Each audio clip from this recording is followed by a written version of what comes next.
Assalamualaikum warahmatullahi wabarakatuh. Perkenalkan, nama saya Rizka Rahmania. Di sini saya akan mempresentasikan tentang mata kuliah Special Topic in Accounting untuk memenuhi tugas akhir semester saya.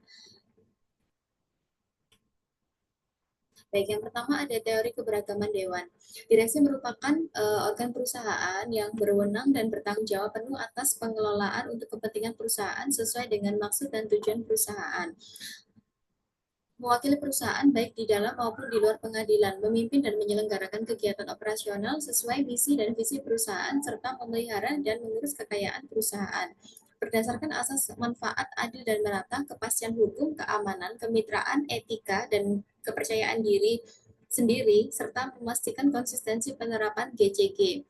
Keragaman gender dapat dilihat sebagai proses mengeksploitasi beragam karakteristik dan keterampilan pada pria dan wanita yang dapat membawa manfaat bagi perusahaan.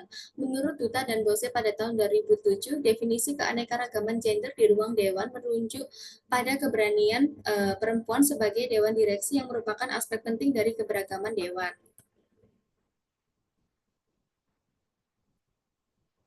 Lalu untuk selanjutnya, slide kedua yaitu keragaman gender dapat membawa fungsi dewan yang akhirnya dapat mempengaruhi kinerja perusahaan. Menurut Salter, Simkins, dan Simpson pada tahun 2003 mengemukakan bahwa keragaman yang lebih besar dapat meningkatkan independensi dewan karena perempuan memiliki lebih banyak kecenderungan untuk mengajukan pertanyaan yang tidak akan diajukan oleh direktur laki-laki. Meskipun demikian, ada kurangi kinerja perusahaan sebagai akibat dari konflik pendapat yang berbeda. Banyak perusahaan juga melihat dewan direksi sebagai Robert Champel menyatakan wanita atau minoritas ke dewan adalah beberapa perspektif yang belum dimiliki perusahaan sebelumnya. Menambahkan realitas modern ke dalam proses pertimbangan. Perspektif itu sangat berharga dan sering hilang dari pertemuan laki-laki kulit putih. Mereka juga bisa menjadi inspirasi bagi tenaga kerja perusahaan yang beragam.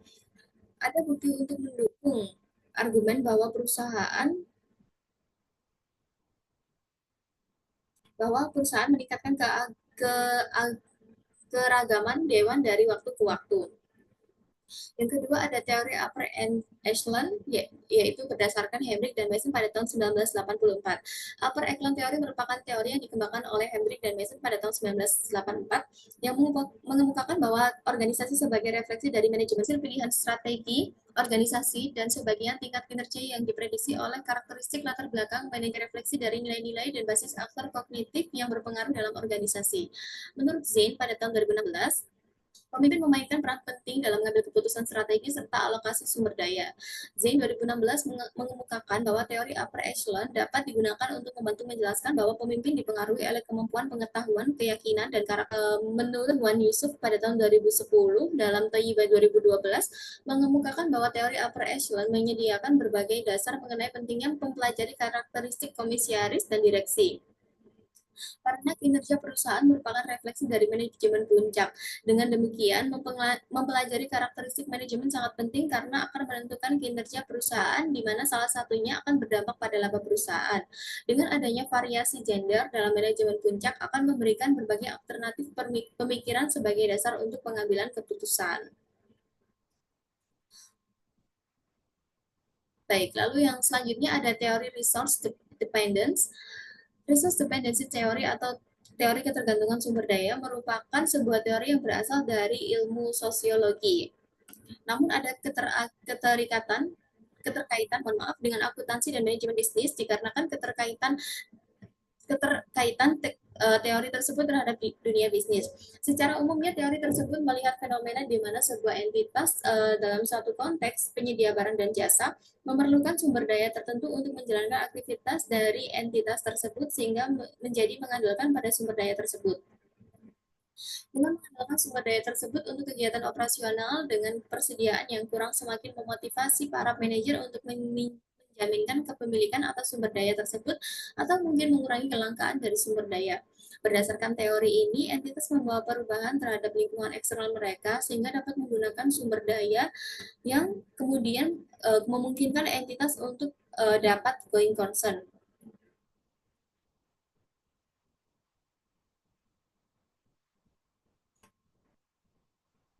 Teori ini didasarkan atas beberapa teori ini didasarkan atas beberapa asumsi bahwa organisasi harus melaksanakan transaksi dengan entitas lain untuk memperoleh sumber daya dari transaksi tersebut. Kemudian terlihat hubungan ketergantungan terhadap suatu pihak dan kemudian kemampuan untuk menyediakan sumber daya tersebut dihasilkan suatu perbedaan di kekuasaan pasar yang signifikan.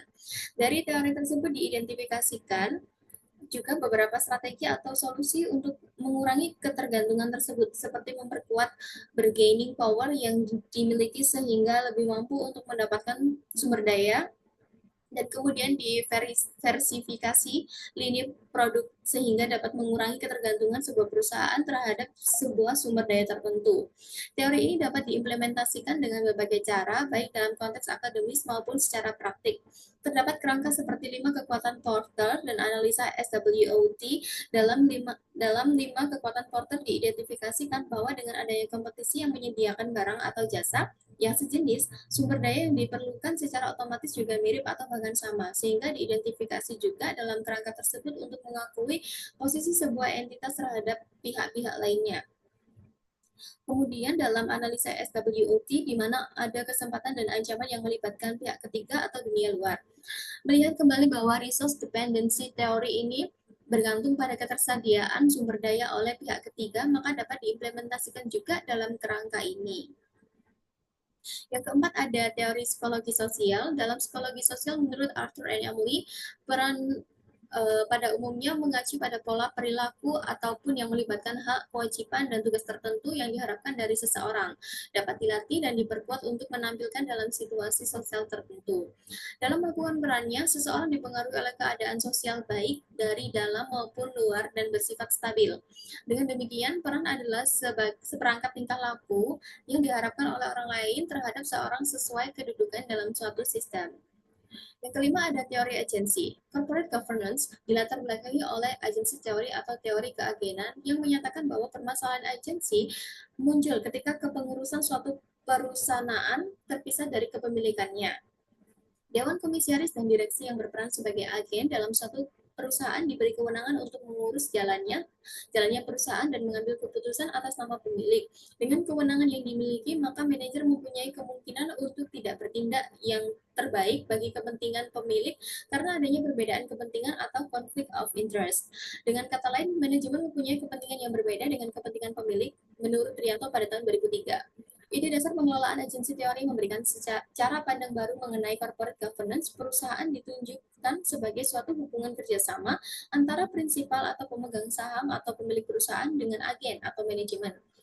Adanya vested invest manajemen mengakibatkan perlunya proses check and balance untuk mengurangi kemungkinan penyalahgunaan kekuasaan oleh manajemen. Mekanisme yang dapat dilakukan untuk mengatasi masalah ini adalah dengan menerapkan tata kelola perusahaan yang baik, yaitu good corporate governance. Good corporate governance atau CGC merupakan bentuk pengelolaan perusahaan yang baik, di mana di dalamnya tercakup suatu bentuk perlindungan terhadap kepentingan pemegang saham atau publik sebagai sistem perusahaan dan kreditor sebagai penyandang dana ekstern. Sistem corporate governance yang baik akan memberikan perlindungan efektif kepada para pemegang saham dan kreditor untuk memperoleh kembali atas investasi dengan wajar, tepat, dan seefisien mungkin, serta memastikan bahwa manajemen bertindak sebaik yang dapat dilakukannya untuk kepentingan perusahaan atau ini based on the Indonesian Institute for Corporate Governance in 2004. Corporate governance diharapkan bisa berfungsi sebagai alat untuk memberikan keyakinan pada investor bahwa mereka akan menerima return dana atas dana yang telah mereka investasikan menurut Herawati pada tahun 2008. Baik, untuk yang keenam ada teori ketergantungan. Teori ini mengemukakan bahwa efisiensi suatu organisasi dipengaruhi oleh kemampuan dalam mengelola sumber daya yang diperoleh dari lingkungan eksternal. Dalam hal ini, peran anggota Dewan Perusahaan dibutuhkan sebagai penghubung antara perusahaan dengan pihak eksternal. Anggota Dewan pun dapat membantu dalam menyediakan informasi, menghubungkan dengan pihak ketiga, serta membangun legitimasi dengan kemampuan dan pengalaman yang mumpuni. Anggota Dewan dapat memfasilitasi perusahaan dalam menghadapi ketidakpastian lingkungan. Teori ketergantungan sumber daya memperluas argumen dengan menyatakan bahwa anggota Dewan dengan keragaman dan heterogenitas cenderung bertindak lebih strategis bagi perusahaan. Anggota dewan yang beragam dapat menciptakan interaksi serta saling membagi gagasan untuk membantu menghadapi tantangan dan dinamika lingkungan bisnis berdasarkan Laboya dan Asafog pada tahun 2017. Menurut Misara, pada tahun 2013, berbagai budaya, ide, pandangan di setiap tingkatan khususnya jajaran dewan dibutuhkan untuk memenuhi tuntutan karyawan, pelanggan, klien, dan stakeholder lain yang semakin beragam. Anggota dewan yang beragam memiliki pemahaman yang lebih baik tentang pasar sehingga dapat meningkatkan penjualan pun kinerja perusahaan.